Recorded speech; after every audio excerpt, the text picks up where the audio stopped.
Let me introduce you to James McGill, founder of our university. In 1820, this philanthropic businessman donated a large amount of money to found McGill University.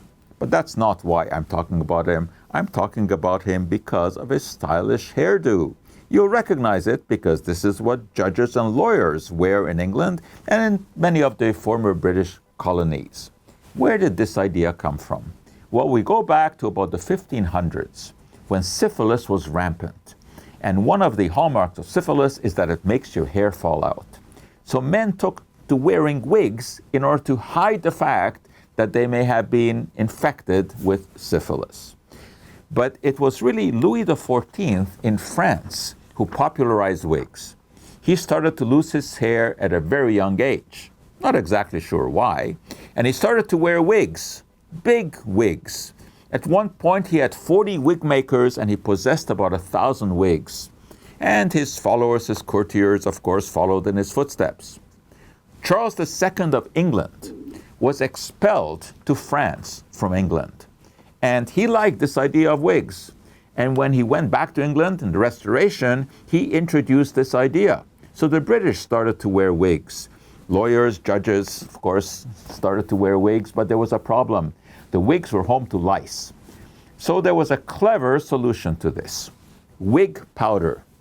I bet you guessed that that is exactly what this is, wig powder. It's finely powdered starch. That's what wig powder was.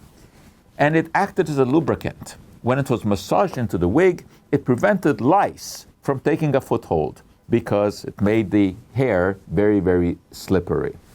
So to this day, in Britain, they wear wigs. Some of them are very expensive. Some of the judges' wigs are made from white horsehair, thousands of dollars. The lawyers wear somewhat cheaper wigs. This tradition of wearing wigs never became popular in the United States. But interestingly enough, men still started to style their hair as if they were wearing a wig.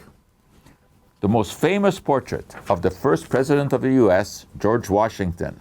Take a look at his hair. It's his real hair, but it is styled to make it look as if he were wearing a wig. How did they do this? Well, first the hair was pomaded. What were pomades?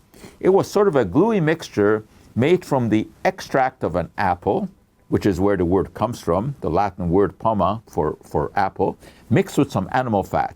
This was an early version of dip-pity-doo, if any of you remember dip-pity-doo. It kind of made the hair sticky so that it would hold the style.